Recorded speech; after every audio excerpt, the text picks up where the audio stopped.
Do you freeze up when you try to speak English? Do you know what you want to say but the words just won't come out?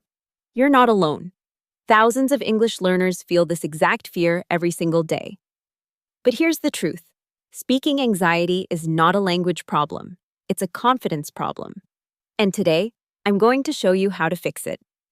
Hi, I'm your daily English Edge coach. In the next 5 minutes, you're going to learn 5 proven strategies that will help you push through the fear and speak English with confidence. These aren't complicated grammar rules. These are real techniques that native speakers use, and they work. Whether you're in a job interview, a coffee shop, or a video call, you'll know exactly what to do. Let's start. The biggest thing holding you back is perfectionism. You think every word has to be perfect. But here's a secret. Native speakers make mistakes constantly. They mix up tenses, they use the wrong word, they pause in the middle of sentences, and nobody cares. People don't judge you for speaking imperfect English. They respect you for trying. In fact, when you make a mistake and keep going, you look more confident, not less. Your goal is not perfection. Your goal is connection. You're trying to communicate, not pass an English test. The moment you accept this, your anxiety drops dramatically.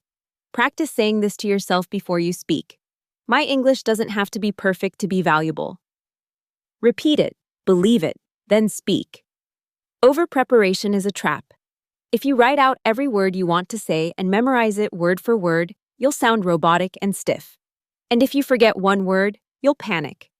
Instead, prepare smart.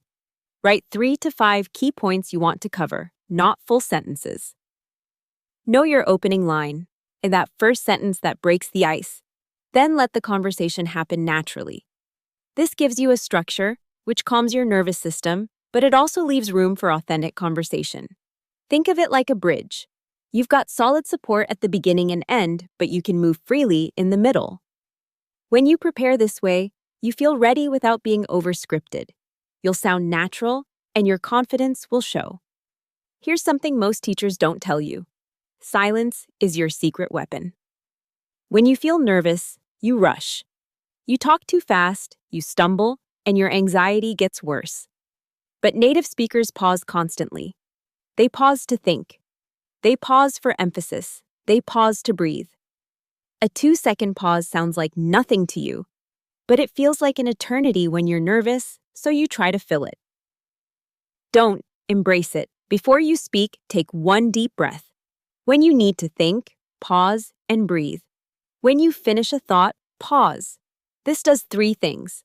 1, it calms your nervous system. 2, it makes you sound more thoughtful and authoritative. 3, it gives your brain time to find the right word. Try this right now. Speak a sentence, then pause for 2 seconds. Notice how powerful that feels? That's what you're aiming for. When you're anxious, you're thinking about yourself. You're thinking, do I sound stupid? Is my accent showing? Am I making mistakes? This makes everything worse. Instead, shift your focus completely. Focus on the person you're talking to. What are they saying? What do they need? Are they understanding you? This mental shift is magic. When you focus outward instead of inward, your anxiety almost disappears. You're no longer performing for judgment. You're communicating with a real person. And real people don't expect perfection. They want connection. They want to understand you, and they want to be understood. Make eye contact. Listen carefully. Ask follow-up questions. Show genuine interest.